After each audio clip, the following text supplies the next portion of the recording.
Yo, what's going on, guys? What you're about to see is a podcast to do with my friend and fly casting instructor Josh Richmond, and we break down some casting fundamentals and techniques, and we start with beginner stuff and how guides can be better teachers and how beginners can learn how to fly cast, and then we go into more intermediate and advanced tactics like casting accuracy, how to practice, techniques, stroke, stuff like that.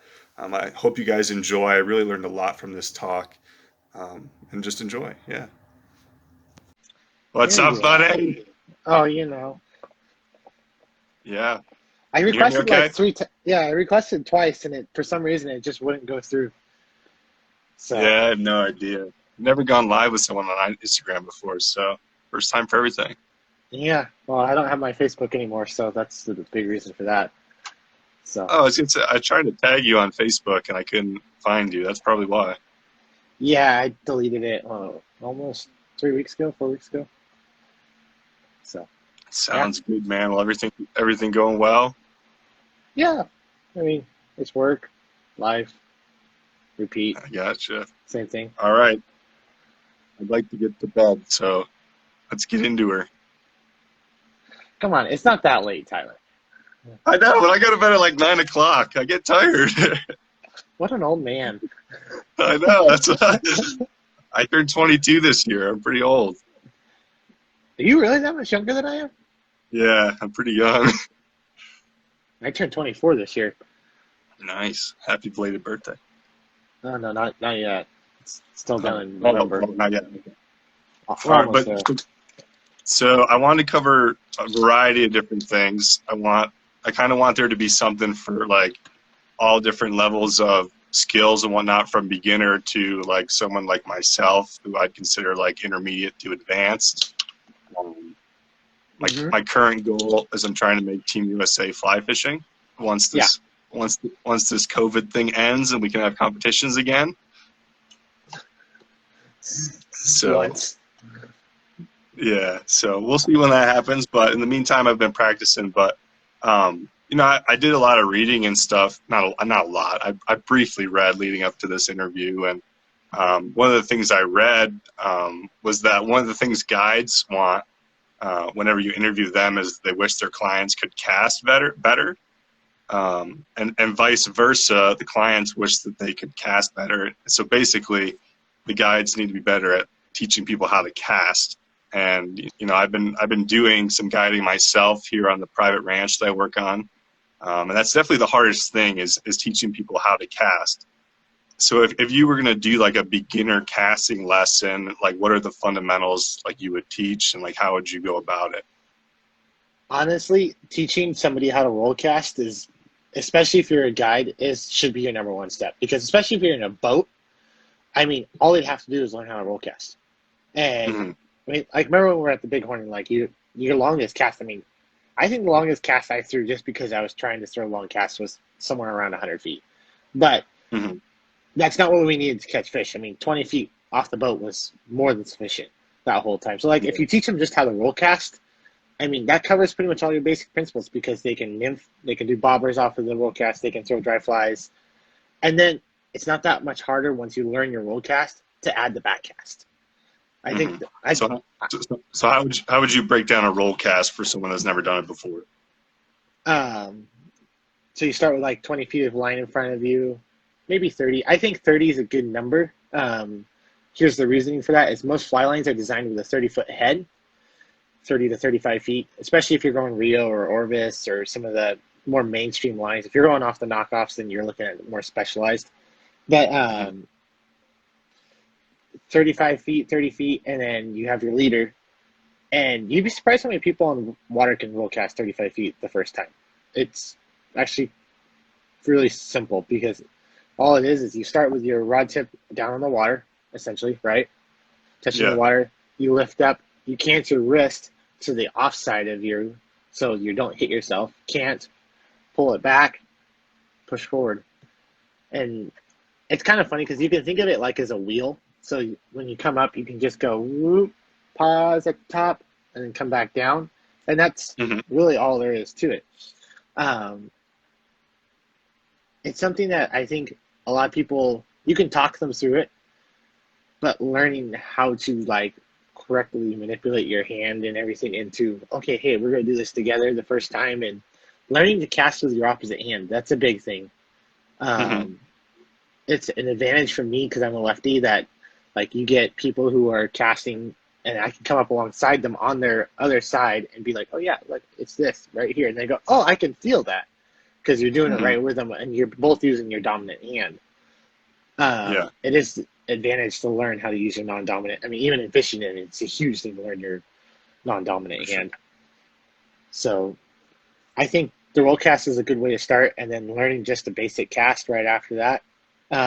It's funny because like the classes I would teach and have taught primarily have been people who are going after saltwater, and they Hmm. know they need to be a little bit more up to snuff to do a 70-foot cast into the wind or a 60-foot cast in the wind out chasing bones or permit or whatever they're doing.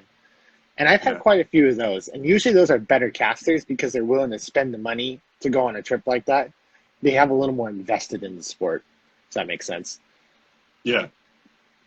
So how would you teach them that roll cast, that fundamental, that they make that D loop rod high, then they shoot it forward. How do you transition from that to teach them to basically just to pick up and lay down? I let them get comfortable with it. I mean, maybe 5 minutes, and you can see them, and they kind of start getting a little bit like it's like you almost see this little click of, oh, I'm bored, and then you go, Yeah. okay, let's add this, and then you instead of having to do the rod cant and drag and everything, let's just whoosh, push it up and make sure they stop hard in the back, and then go, oh, look at that, the lines went behind me, and then you go, okay, you're gonna pause for just half a second, and then you come forward just like you did with your roll cast, and they go, Yeah. oh, okay, I can do this. And then the next transition for me from there is, okay, if we're gonna be fishing nymphs, I'm gonna teach you how to throw a bigger loop. Remember my sad face when I taught a bighorn was like, yeah, you're making an arc, you're making a sad face, and that's gonna open up Yeah. your loop, you're making a concave rod tip path, and that's the big one there. Is once they can do that, then you're covered. I mean, anybody can throw a wide loop and still throw a dry fly, and if they can throw nymphs with it, perfect, you're done. Hmm. I What also is think I what's also probably the think that go ahead. biggest mistake you see? What do you think is the biggest mistake you see with like beginner casters? Too much wrist. Too much wrist, not enough. People don't understand to use your. I mean, like for me, like there's kind of 3 parts, almost 4 parts of a cast to me. There's definitely once you get to distance, it's different. But like for a basic cast, I'm always trying to use as much shoulder as I can, and then there's a transition where I'm gonna like I hit a spot where my shoulder's like nope next, and you move your forearm forward, and then you kind of close the wrist, and then you squeeze stop.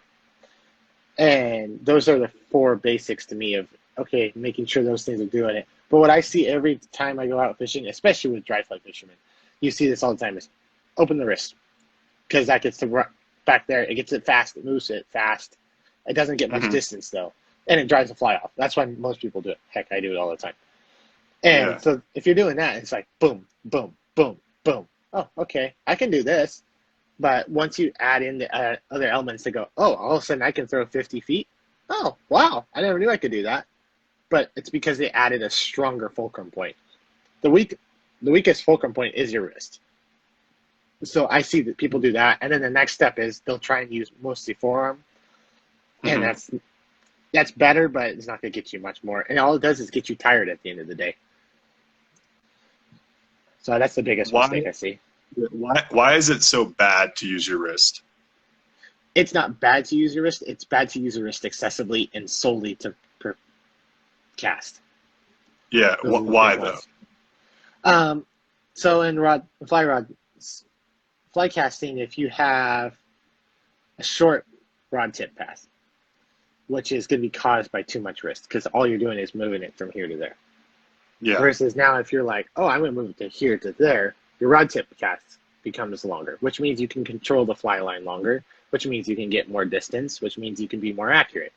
So if you're going this, there's no control. There's like, Yeah. like you watch the good accuracy guys do that, and they know exactly boom, boom, boom, boom. But even then, they still use their shoulder. It's just minuscule amounts, though. People don't see that. They just see, oh, boom. versus ting, ting. And if you're doing that, it's going too fast. It's hard to control. The more fulcrum points you add, yes, it gets more complicated, but it becomes slower. It becomes more effective, and you get less tired at the end of the day, which means you can fish longer, which means catch more fish, which is what we're all in for, right? Yeah, exactly. And that's probably my biggest thing when like people critique my casting, because by no means am I the best caster in the entire world, but someone critiques my casting and instantly I go, yeah, well, I can catch more fish than you. But definitely, and that's especially why I want to get into accuracy. You mentioned accuracy. I want to get into that a little bit later on. But we could all definitely benefit from being better casters. Like even myself I could up my fish numbers just by being more accurate with my casts and stuff like that. Well, I think even in infield, like, I mean, where you're at and stuff, and especially from New York and Pennsylvania, where it's a lot smaller streams and stuff. I mean, hate to break it to you, but I catch a lot of fish outside of 40 feet, Tyler. So, Yeah. yeah, well, you can't cast as well, but eventually he's going to catch up with you once we start working for steelhead, and yeah, you're gonna have some problems there, but for sure. Yes, and you'll catch more fish than I do. I know that. Yeah, I mean, our eastern rivers are much smaller. I actually live in Colorado now. Yep. So I have fished some of these bigger rivers, but that's for sure. And the biggest thing I noticed is like I blew that question, like, why do I need to cast 100 feet? But when I fish lakes, that becomes huge. Just because you get that longer presentation, you're able to put it in front of more fish, and so that's definitely where I could benefit from casting a little bit longer. But so if you are teaching someone how to cast, whether it be like during one of your classes, you kind of explain it to them and they're still not getting it, what do you turn back to? Do you turn back to like a basic? Do you like start from the beginning, or do you adjust your wording? How do you go about that? Adjusting the wording is the first one I go to, because there's a couple different ways people learn. They are either very hands-on, or they learn by reading, or they're an audio learner, or they're a combination of all three, which most people I think are. I think they just lean heavily on one. And I try and learn that as I go, and some things I'll see is like I'll be talking to somebody and you can just tell it's going straight over their head, but they watched me do it, and as soon as they saw it, they went, oh, I know how to do this. And it's a muscle thing. They figure it out. And then you see people who, nope, don't get this, and then you do it with them, and it's a kinesthetic thing where it's like, oh, I feel this. And then the third one is audio, where you're telling them, you're walking them through it. And then with those people, it tends to be, I have to change up wording. I don't find as many of those people. But if I do, you have to start playing with the wording, and that's where teaching, I think, really becomes complicated. But I think the biggest one I find is people who are learning and you do it right next to them, and they go, or you do it with them, and they go, oh, I feel that. Because it's a touch thing. You learn how to do it via touch. Yes, someone commented, monkey see, monkey do. It's my friend Dan. He's living in Alaska right now. Lucky. But that's kind of interesting, because for some reason, I don't show right away, which I probably should, because so I was guiding a lady the other day on the ranch, and she's very new, didn't really know how to cast. So I was explaining it to her, and she just wasn't getting it, and I was like, can I show you? And she's like, yeah, sure. I just personally have a thing about touching the rod. Like, for me, it's their trip, it's their experience. But I guess if I start off right away and show them right away. But I do struggle with touching the rod and like going through the motion with them. But I was just like, can I show you? And she's like, yes, please. And I showed her, and then she got it from that.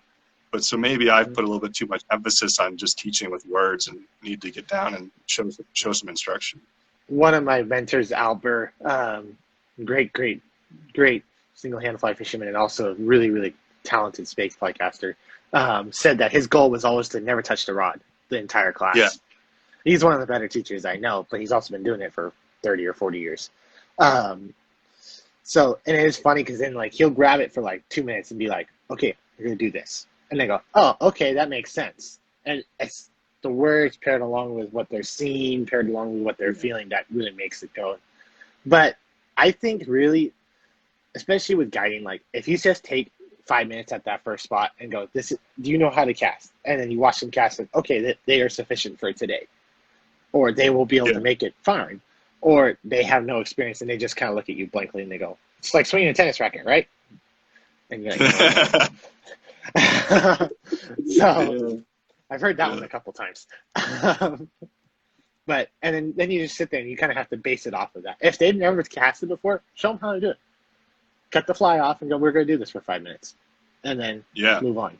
And if that's a big thing, like if you're guiding, always take the fly off, one, in case you get hooked by in the ear, or two, if it's just less of a distraction, like you're sitting there and all of a sudden they hook up on a fish and you're like, oh, great, this will work, this is doing great. And then you just move on. And then you might have missed something that they could benefit from later. Mm-hmm. I got you. So just cut those flies off so there's no distractions. Yeah, and there's less chance of getting pierced. Yeah, that's the big one. So when you teach rod path, how are you starting them off with rod path? I watched a Joan Wolfe video, and she essentially was doing like, it was described as line of sight casting, or like forehead to waistline. It goes like up over the head. I see you not a big fan, and see, I'm personally not a fan of that either. I'm trying to remember what she taught there. I've got one. I've got both her books. Really nice lady, by the way. Amazing caster. Trying to think what she's thinking. I think what she's saying is, if I remember, line of sight is where you're basically casting right in front of yourself, correct? And you're splitting yourself in half. Yep. She's like forehead to waist. Okay, so that is a competition style of casting, in my opinion, where I don't really use it for fishing much. And I know Ray Jeff, myself, the Ray Jeff boys will both do it, where they're just like split right down the middle, boom, boom, boom, for their accuracy. And they'll do that up to about 40 feet. And then they have to lengthen the rod tip path, and so they'll move it off to the side. But they'll still be just as accurate because they're just looking at that target there. And I think that's what she's talking about there. I think I got her book somewhere. I don't know where it's at. We're in the middle of getting out of the house, getting into a house, so packed in. You're essentially like looking down the line almost. Yep. And that's more of an accuracy thing than a learning thing. And that, like that question, the way you posted it, I was like, this is very much a theory thing, and not something I'd be teaching a beginning caster. Okay, right on. It's a good question though. Yeah. What about teaching how long to wait? I worked with a master caster because I helped teach a youth clinic. At least I did when I still lived in New York. And he like does it like picking up a phone. He goes like, "Hello, it's for you." How do you teach pausing?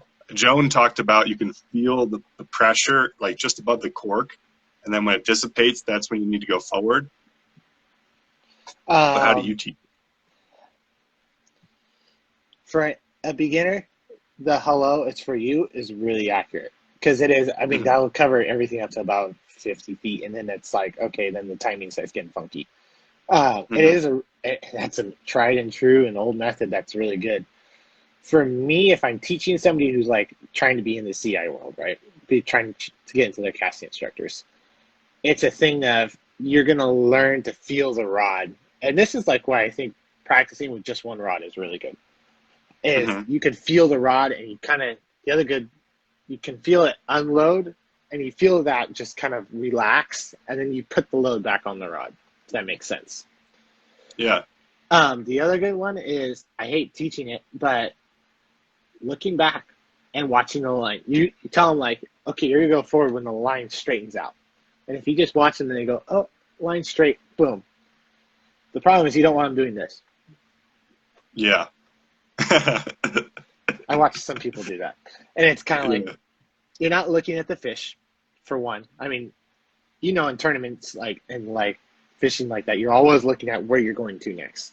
Like another George Daniels, it's like he has that picture of him moving and casting in the same spot, but he's still looking at the spot he's going to throw it to. That is huge to me. That was like, ta-da, this is like how you're supposed to be doing this. And for beginning and learning it, like, looking back and forth a couple times, like what I will try to have them do is go, you're looking back every 3 casts, and you're making a set of 6. So you go 6 false casts. So the first one you look, the third one you look, the last one you look, and you're done. I think that's a really solid way to do it, because then they kind of have a rhythm, and then they set down. The other big thing with that is to do a pick up, lay down, false cast twice, drop, pick up, lay down, and repeat that cycle. And that really helps them just develop timing. But I think looking and identifying when the line is straight the first couple times really helps people. It kind of teaches them there's a pause, go for it. Yeah. Because then if you don't do that, then you're starting to guess, and then you start having drifting forward, or what's the term? It's not drift. It's some people call it forward drift, where you're essentially shortening your rod tip path before you actually apply load to the rod, and then you're robbing yourself of power. That's more of a distance thing, but I actually see it happen a lot when people are double hauling, a lot, because it's like they can only be double hauling 40 feet, but they're going to shoot the 60. They're going to shoot their head out 20 feet and be like, oh yeah, we got 60 feet. And that's good. But what I see is people do is they get excited and they start to come forward before the timing is right. And then they go. Whereas if they'd stop and they look, they go, okay, we're here. Okay, now we can go. And that's a big one there. And so that's almost, you're almost cushioning the load on the rod. Like they say, roll with a punch. Like you're almost cushioning, you're taking away some of that pressure from the load of the rod tip. Yeah, especially when you're drifting forward, and that's bad because you want the maximum load coming forward that distance requires. Absolutely, yeah. So how do you personally practice yourself when you're, I remember when we were in Montana, you and Zach went out casting, but I never went with you guys. But how do you personally practice? It depends on what I want to do. Well, how would you recommend a beginner learns or practices? 10 to 15 minute intervals, and give it 2 hours in between. Most people won't follow that. I personally wouldn't follow that because I want more, and I'm always going to be trying to achieve more. But I think that's the best way because you don't get burned out. I mean, you can go up to half an hour. When I was seriously casting a lot, I was trying to hit an hour and a half every day of solid casting. I think my goal was 1,000 casts a day, which isn't a lot. It's about 45 minutes of casting or so. It depends on your distances. If you're just doing accuracy, you burn through 1,000 casts like 15 minutes, you're done. But if you're doing the distance, which is what I was doing a lot, and you're trying to do 100, 120, 130 feet with a 5-weight, like I love to do that. Then you were like, it's a long process because, I mean, a 100-foot cast can take, I mean, it's boom, 1, 2, come forward, go through it, and it's almost a 4-second show total once you get it up and running. So it just is a lot longer, and that could take 2 hours to get through 1,000 casts, and your shoulder is numb and everything is numb. But I think 15, 20 minutes is the best way to do it. So what about shoulder pain? Like, will your shoulder hurt excessively from improper form? Like, do you do anything special to prevent your shoulder from getting burnt out? If you have issues with shoulders, I don't know. Do you have shoulder issues? I don't know. Well, actually, I do have bad shoulders, but it doesn't really affect my fishing. I think doing it in short intervals will help build that muscle memory. What I see people do is they get sore because they have bad habits from before. If they're a new caster, they don't really notice it. And if they're in good shape, they really don't notice it. But it's the casters who came to me when they've been, I've been fishing for 15 years. Never needed a cast lesson, but I thought it'd be good because I'm going to the tropics and they cast. I'm like, oh my goodness. Like, okay, we got a lot of work to hear. You said you're coming for 5 sessions? That's what I thought. And they're the ones who, after 20 minutes, they go, oh, my shoulder's killing me. Why does it hurt so much? You must be doing something wrong. I was like, well, not really. So I think it's bad habits that are the hardest to break, and muscles that you just have to retrain. And once you retrain the muscles, it becomes, even I don't practice nearly as much as I once did. I mean, I'll be honest, I probably haven't, besides fishing, I haven't really cast a rod much more than 4 times this year. And but when I do, it's just like there's 2 or 3 kinks I have to work out, and then I'm good because it's all muscle memory. Because I did it seriously for 7 years, and then it's like, oh, boom, boom, oh, there you go, and that's the good way to do it, I think. Yeah, I gotcha. So how do we take fundamentals? How do you take fundamentals of basic fly casting and then take it to the river? Because especially for the East, there's not a lot of times where you actually do a full-on cast because of, debris and stuff behind you. And, sometimes you got to go sidearm. Sometimes I do water tension casts where I just flick, especially your own empty, I just flick sometimes. Do that rolled flip cast. How do you take those fundamentals and apply them on the water? I think the fundamental is, like I said, the perfect cast to start with is the roll cast, in my opinion, because it teaches you all the fundamentals in slow motion. We're going to lift the rod tip up. We're going to get back into our D-loop position. We're going to drop forward, squeeze stop, all that jazz. And then once you do that, you can go, oh, I can do that sidearm. It just looks a little different. It's different side. Oh, I can do that with a water tension cast where I'm going to do a spay cast, do like a 90, click, boom, up, boom, look at that right there. But it's all the same cast. Every cast comes forward the exact same way. Like, it's amazing to me. Like, I've seen people try and tell me that, no, this cast comes forward different. Okay, let's see it. No, it doesn't come forward any different. And then you come back through and they look at a video and they go, oh yeah, it's the same forward cast every time. So I think fundamentals just are in every cast. You just have to identify them. And it takes time to go, oh, I do that with this cast too.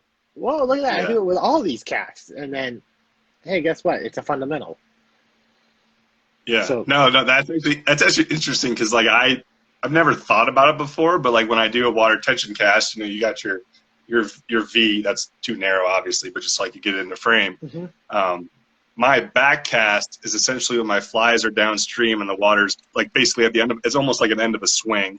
My flies are downstream, so my rod's already in that back cast position, and I just, all I do is forward cast. I mean, it's in front of me. It's not quite a over the shoulder thing, but it's just a forward cast motion. It's exactly what it is. I just never thought about it. And then everything that happens, like if you're going to do like, say you do like an ass cast where you add all the wiggles to your cast, the wiggle cast, does that happen after the cast has been performed or during the cast? I have no idea. After. So the biggest fundamental, in my opinion, is stop. I think that's the biggest thing, is stopping at the right time, because that forms a loop out in front of you. After that, you can do whatever you want with it. I mean, I can make a Z's, O's. I mean, I can draw my initials. I mean, you can do everything you want after that because you're in direct control of that fly line. But up until that point, if you mess up at all before that stop, that cast has become a problem. But I think the stop is the biggest fundamental that nobody teaches. Well, I should say. And because you get people who just kind of like do this weird, like all motion, forward, dump, we got 25 feet out of it. That's the big thing with the wrist casters is they don't really stop. They just change directions. Yeah. And in theory, it kind of forms a loop in the back, but not really. It's robbing you of power once again. So I think stopping is the biggest part of that. So even on, especially like a reach cast, so you're going forward, you're stopping hard, and then you're reaching. Yep. Every time. You're stopping hard, and you're just wiggling it. I gotcha. Yeah, I almost guarantee that I make that mistake, that I probably haven't fully stopped before I don't reach cast a lot because I'm not a huge dry fly fisherman, but think about tuck casts, though. Tuck, yeah, exactly. And remember how do you tuck cast? Depends on the situation. If I've got open water, it's just click, and I basically kick my wrist forward, so it's like boom, almost like I'm shooting a free throw. And it's just like boom, and then I jerk the rod back up, and that way I kind of get that tuck, and then I get my slack up back in the air, and I drop those flies. That's how I do it. It's also the same way you can perform a curve cast, ironically. Like, go sideways and perform a tuck cast on the horizontal plane. That line will kick over every time. Yeah, that makes sense. I was watching. I've been reading and watching a lot of Devin Olson stuff, and Hmm.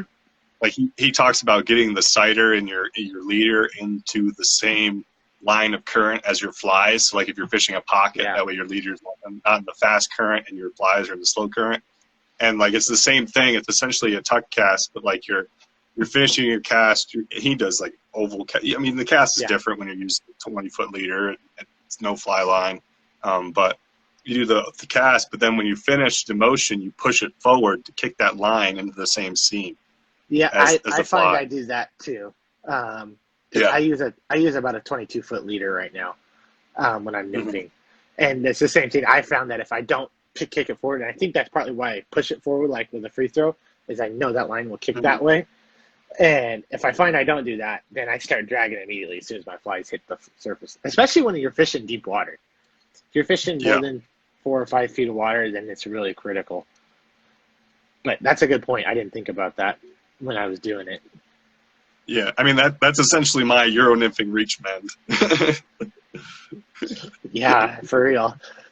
Yeah. But I want to move kind of into accuracy because I was reading. There's actually these two guides on the Bighorn, which is funny that I'm chatting with you about it. But they were fishing this hatch, and they were just banging fish. And someone upstream, they were watching him, and he wasn't catching anything. And they're like, "What are you guys using?" And they answered. They said accuracy, because accuracy was the difference between catching fish and not catching fish. Um, and so that's personally where I think myself could benefit most from casting instruction, and many other anglers that aren't beginning. They don't need to learn how to roll cast. They know the basics of that. Hmm. They know that they can cast a good amount of ways. But I've done a terrible thing recently. I've gone to the dark side. I've started fishing dry flies more often, You know, and dry dropper and stuff like uh-huh. that. So Out west, accuracy is, it's a lot more different with hoppers all the time. yeah. Yeah. I mean, I've been fishing a chubby for most of my dry dropper stuff, Mhm. but I've gotten into some situations where I've been into some hatches and like lots of fish are rising, and I'm just even I don't I know what like to to do catch with fish.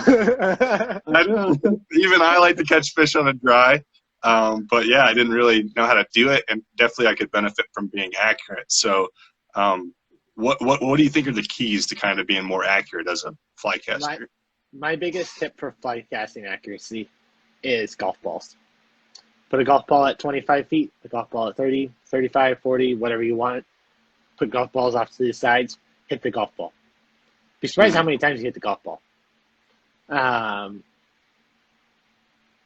Because I find that people who aim for the smallest target, it's kind of like in life. If you aim for the hardest target, the smallest target you possibly can, same thing with like shooting, the bigger targets become a lot easier. In fact, I think people who practice at I know accuracy people who practice at a 12-inch ring. I'm like, Mm-hmm. why don't you do a 6-inch ring? And they're like, well, it's harder to hit. I'm like, yeah, but then you go to the tournament and you have a 12-inch ring, and it's like, oh, this is easy. And they're like, oh, yeah, that makes sense. And I remember I had a group of amateur casters, and I had a bunch of. It was at one of the fly fishing conclaves in Bend, so the FFF thing, and Mm-hmm. I had a group of people in front of me, and we were teaching accuracy, and I had probably 6 people. I'm like, okay, I've got golf balls, and they're like, golf balls, and I set out all these golf balls at 30 feet. Like, okay, we're gonna practice hitting the golf balls. And you kind of see some of the instructors kind of like, watch this. This is going to go terrible. And the instructors kind Mm-hmm. of got a shock when all of a sudden my students started hitting golf balls 20 minutes later. And they're like, Yeah. wait a minute. And it's like, it's because you focused on one target. And as soon as you Yeah. hit just that target, it was like, oh, I just need to do this again, this again, this again. Oh, we're going to extend it out 5 feet. Oh, we just have to do this a little differently. Oh, look at that. I'm still hitting the golf ball. And I found that's the biggest key to accuracy is just practice. Mm-hmm. And like Joan was talking about where you're splitting your face, that's really good for Yeah. accuracy. But really any form of casting, except for elbow on the shelf. I'm sorry. Lefty, you're a great fly caster, but elbow on the shelf is not an accurate way of fly casting. What is that? I've never heard of that before. So you know who Lefty Kreh was, right? Yeah, I know who Lefty was. Yeah. Okay. So he developed this technique called elbow on the shelf. And it was primarily for his use for it was salt water because it got the fly line away from you further and it was lower to the water.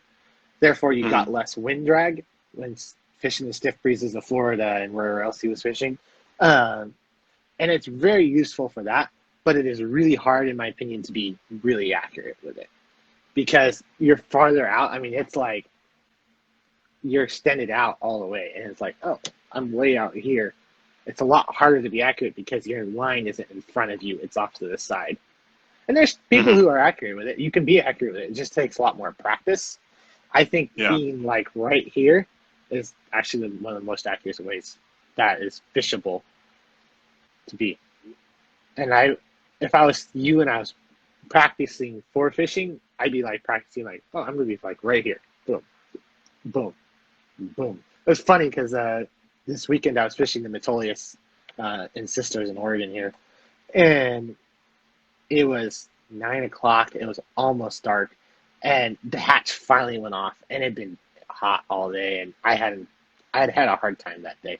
It's one of the hardest rivers I've ever fished, and finally the hatch went off, and I found that it didn't matter what fly you had; it was a matter of being in the right feeding lane at the right time. So counting rises. I don't know if you've ever done that where you've actually counted rise times and you go, okay, this fish rises every 20 counts.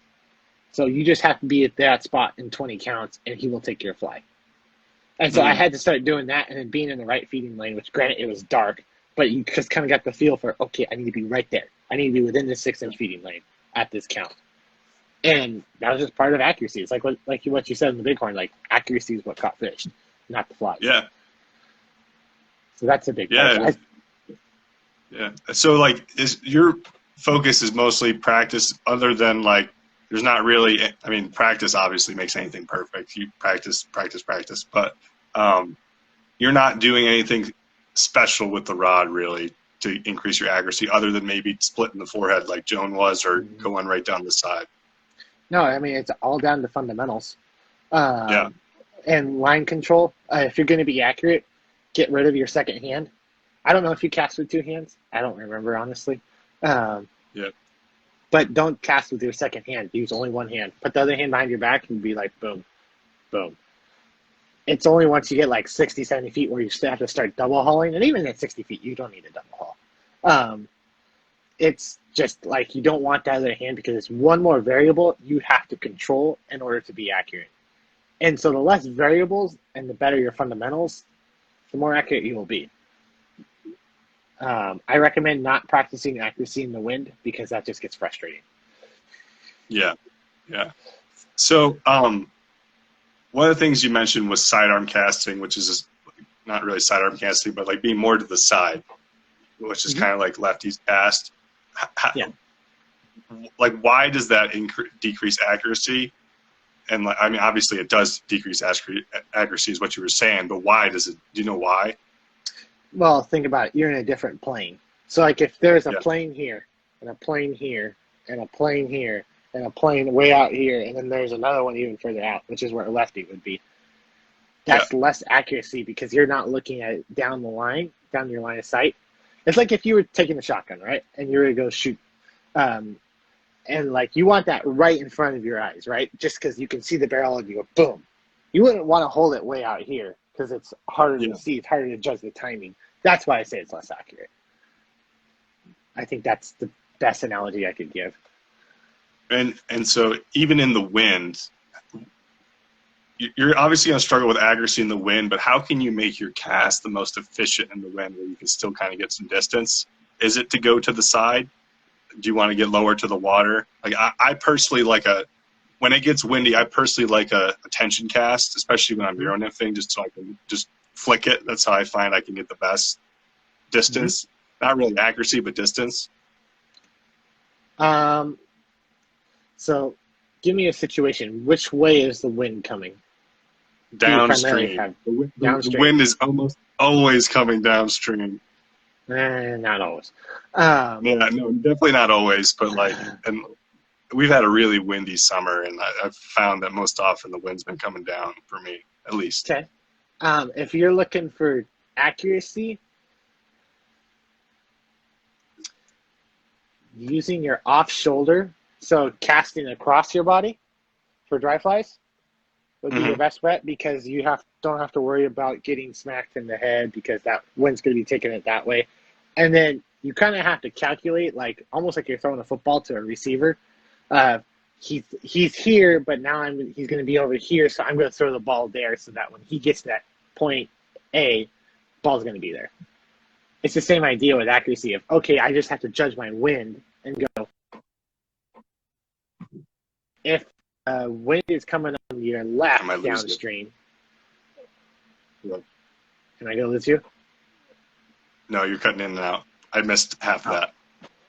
Okay, so if the wind is moving to your left and Mhm. downstream, going sidearm is really nice. But realistically, I don't really have much of an issue just going straight overhead.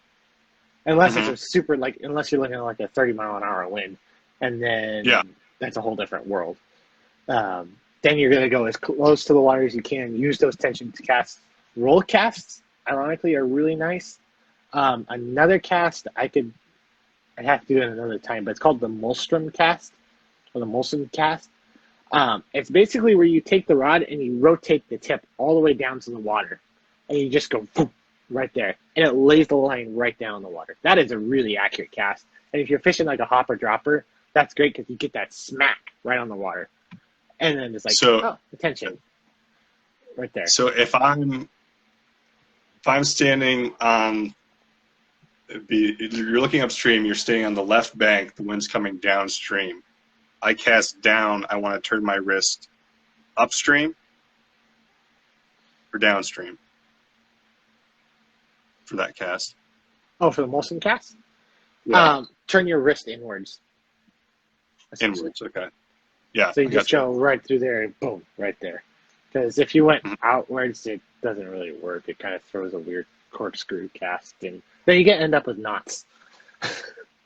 So, so this is inward for you, like that?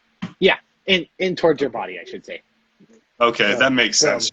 Not there. You're going Yeah. casting up and twisting down to the water. Mm-hmm. And it's really useful when you're nymphing as well, or throwing streamers, because it gives you a little extra oomph to Mhm. cut that through the wind. And then dry flies, it's just helpful in general. As far as casting and the leader that you're using, how do you find that leader affects your casting accuracy? Like, I know a lot of people use tapered leaders. I know when I Euro nymph, I don't use it. I mean, my actual leader is tapered, but then when you get your tippet, I'm pretty much fishing level tippet. So how does a level leader cast versus a tapered? Level leaders are terrible for casting. Yeah. That's the end of that comment. Yeah. No, but seriously, tapered leaders are the way to go if you're going to be accurate. I personally, if I'm doing a lot of that, I will tie my own leaders. And I've got a formula sitting somewhere around. I don't remember exactly where it's at, somewhere in my notes. A formula I have for accurate leaders and distance leaders. Mhm. I have to dig that up. And then it's just maxima at that point. I mean, it starts at like 25 pound and it drops down to 20, and then 15, 12, and 10, I think, is what I'm doing for accuracy leaders. But Yeah. a good tapered leader, Rio, I think, makes the best tapered leader in the business right now. I haven't fished a whole lot of other leaders. Airflow makes a good leader. Orvis leaders suck. That's a fact. They have always sucked. Same with their fly lines. I mean, they've got some nice gear, but fly rods and fly lines, they just need to kind of give up on. Sage has that corner, and so does Echo, in my opinion. Mhm. But yeah, tapered leaders. Rio is really, really good. I think I fished some Airflow leaders, and I've really liked them. Airflow makes some really good equipment. So I would go with those two if I'm going to need to be accurate in dry fly fishing. Yeah, I do. And the leader that you said that your hand-tied one sounds a lot. I fished Devin Olson's presentation dry fly leader for my dries, and then I fished his So I'm pretty confident that he's got his tapered leader figured out. So I just kind of copy his. And I fished them, and they work for me too. So, but yeah, that sounds similar. I use a heavy, especially because most of my lines are Euro lines.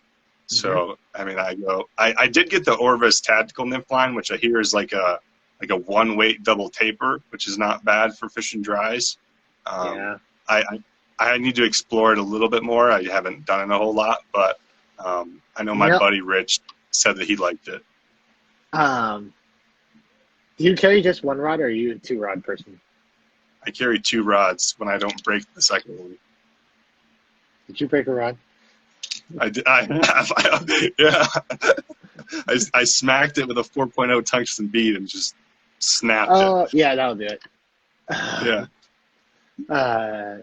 No, I tend to carry 2 rods, and I'll carry, right now I'm rocking a 10.5-foot Echo Shadow 2 and a 4-weight. I love that rod. I like that rod a lot for the West Coast, especially because we have a lot heavier currents, and if you get a 20-inch fish and it gets into heavy currents, you need a little extra backbone to get you out. And also the winds on like the chutes in the Rogue are pretty brutal. And then I'll pretty much always rock a 5-weight behind that, a 9-foot 5-weight for dry fly rod.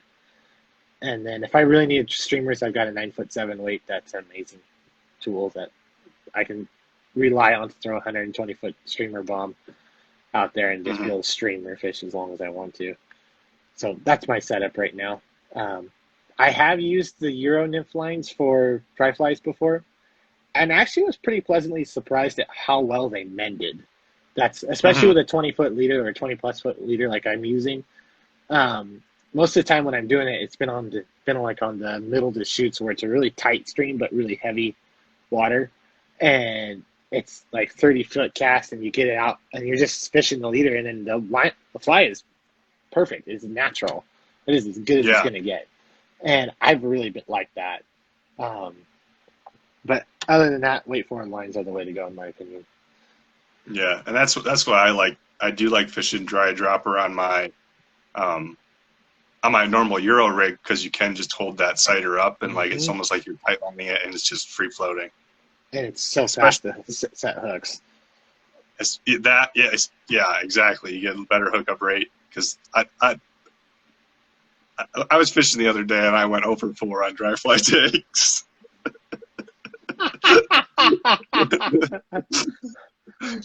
It was not fun.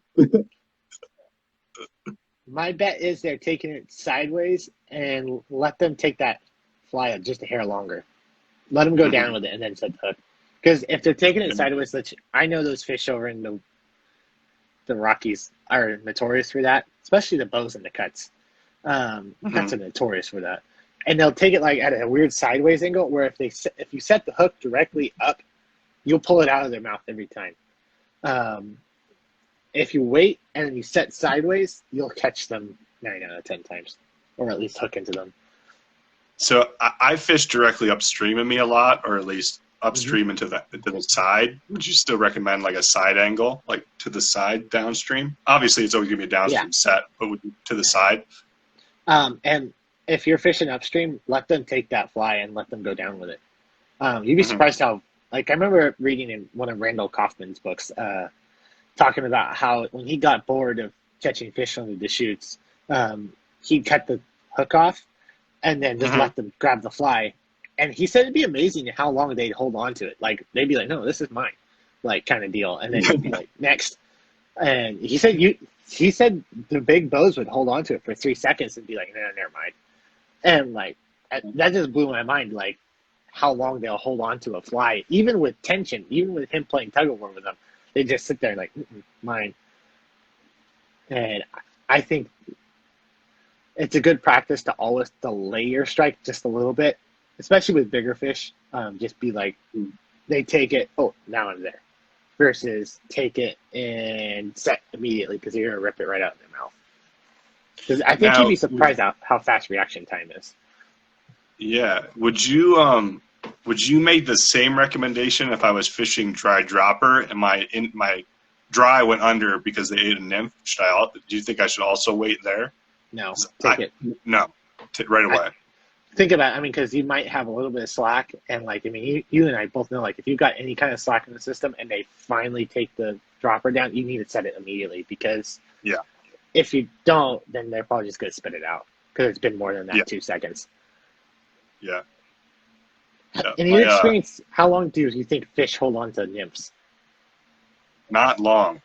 Yeah. Although I have, I mean, there's always exceptions. Yeah. I have had some fish where it's like, I wonder what that is, and it's like, you think about it, like you actually get to process the whole thing, and then you finally set the hook, and it's like, wow, I got really lucky right there.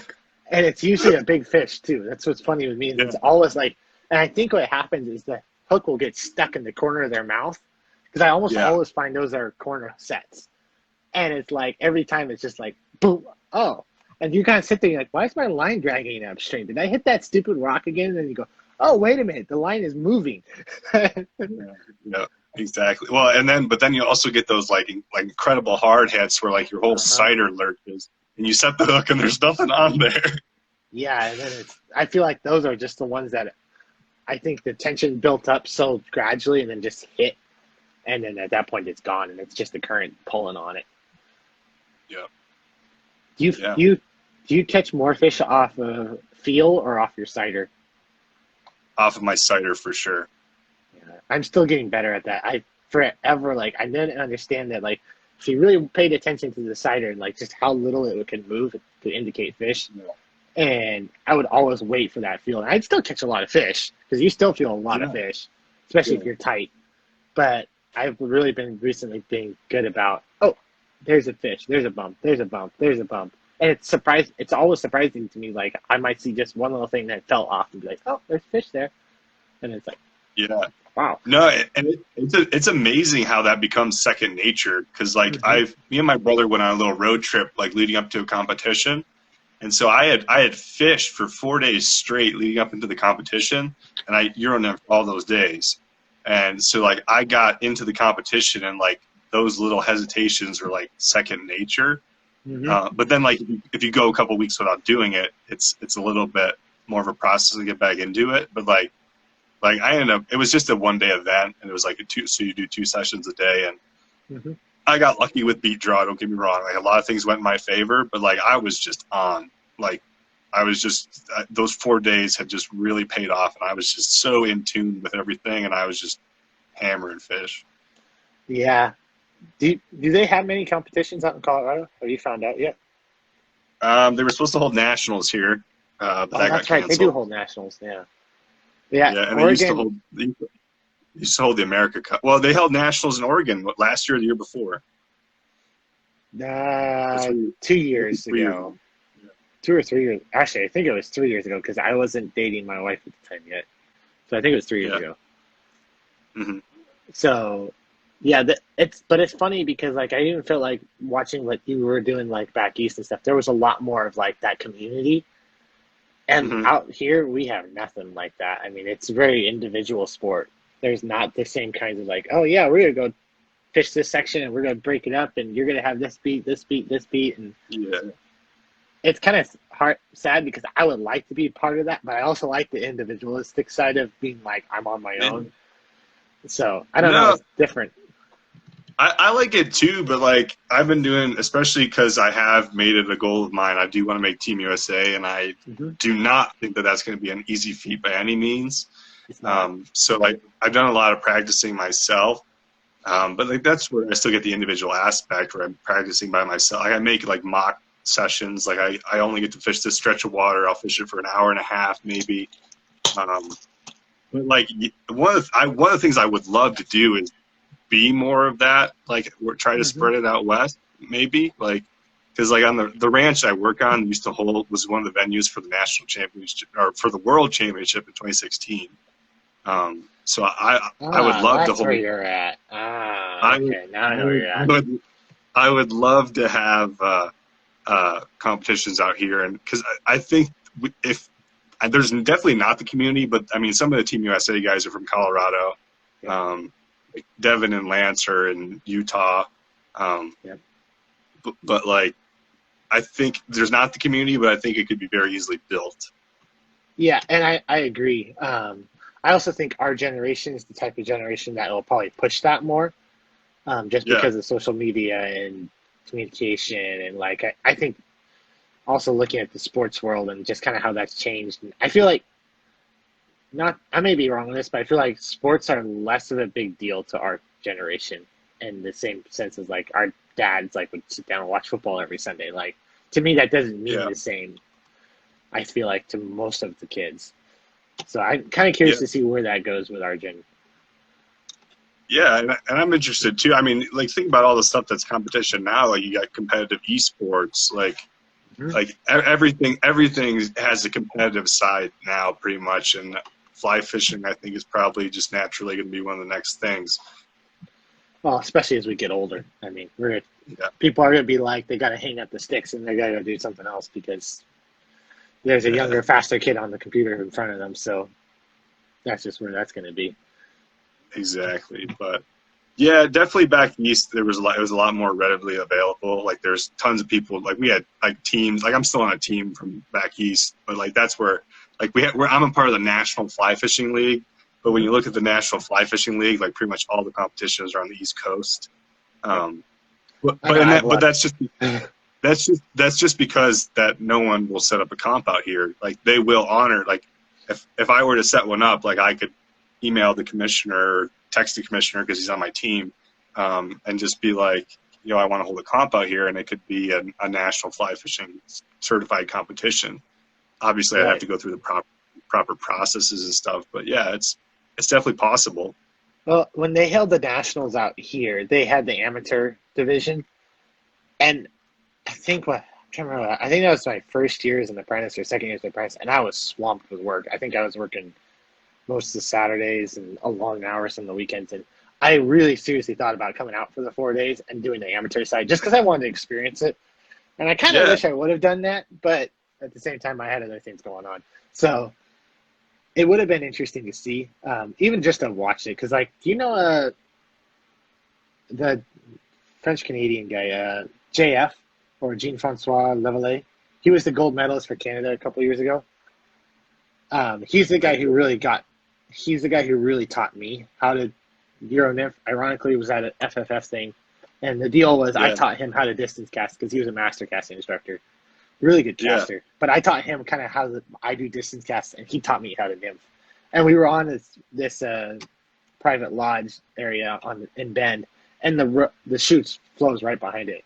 And it blew my mind because we went down there for like half an hour, maybe a little bit more. He's like, okay, I'll show you how to do this once, and we can just kind of walk you through it. And I caught 12 fish in an hour, and I was just kind of like, wow, what the heck? Yeah. Like, and it really blew my mind, and that was the big change for me. And he's a really good nympher, but that's who taught me. And that's apparently we only have 30 seconds remaining. But the biggest